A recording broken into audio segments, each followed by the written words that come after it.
එන්න තව වටින වීඩියෝ එකක් අපේ යාළුවන්ට පෙන්නන්න. මේක ඇවිල්ලා Pulsar 150ක්. මේකේ බැලන්සර් වීල් එක දාගන්න ටයිමින් එක තමයි පෙන්වන්න යන්නේ. බැලන්සර් වීල් එක මේක අපි අලුතෙන් ගෙනාව. මේක අර පොඩක් ඩැමේජ් වෙලා තියච්ච බැලන්සර් වීල් එකක් තියෙන. මේකේ බැලන්සර් එක ටෙන්ෂන් වෙන පැත්තක් තියෙනවා, නැති දිග ඇරෙන පැත්තක් තියෙනවා. ස්ක්‍රීන් එක ටෙන්ෂන් එක වැඩි වෙන පැත්තක් තියෙනවා. ඒක හොඳට ඉස්සෙල්ලා බලා ගන්න. බලලා මේක එක පැත්තක් දිග පැත්තක් තියෙනවා, එක පැත්තක් කොට පැත්තක් තියෙනවා. දිග පැත්ත තමයි ඇතුළට එන්නේ. දිග පැත්ත ඇතුළට එන්නේ. මේ නොදන්න අයට දාන්නේ මේක මේ වීඩියෝ එක මට ඉල්ලලා තිබුණ යාළුවෝ දෙතුන් දෙනෙක්. මේක මේ පරණ වීඩියෝ මම මේවා දාලා තියෙනවා උන්තරම්. ගොඩක් අය මේවා කියා දෙන්නේ.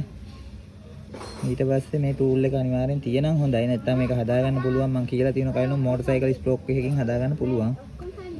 ඊට පස්සේ මේක ටෙන්ෂන් එක තියන්නේ අපි මෙහෙම නෝමල් දෙයේදී 1යි 2යි 3ක් තමයි තියන්නේ. හරිද? අර මේක මේ පැත්ත වැටෙන්නේ. දිග පැත්ත ඇතුළට වැටෙනකොට මෙහෙමයි. අන්න හරිද?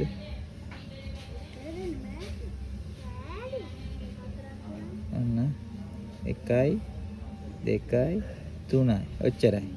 මීට වඩා අමාරුවෙන්වත් තියන්න යන්න එපා. හඬ මහා කැත හඬක් එනවා. ඊට පස්සේ මේ පැත්තත් මේකෙත් තැඹරෙන පැත්තට මේහෙට තියන්න බෑ. 1යි 2යි 3යි. එච්චරයි පල්සර් එකේ බැලන්සර් ටූල් එකේ කතන්දරේ එච්චරයි. බැලන්සර් මේ වීල් එකේ කතන්දරේ එච්චරයි. ඊට පස්සේ යාළුවනේ මෙන්න මේ තුනී ඔෂර් අනිවාර්යෙන් දාන්න. මේව අතහැරලා දාන්න එපා. ගේන්න පෙන්න.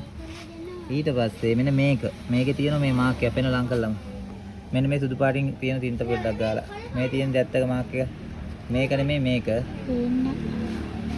මේ මාක් එක ගන්න ඕන හවුසින් මාක් එකට මේ තියෙන හවුසින් මාක් එක හවුසින් එකකට අපෙන්න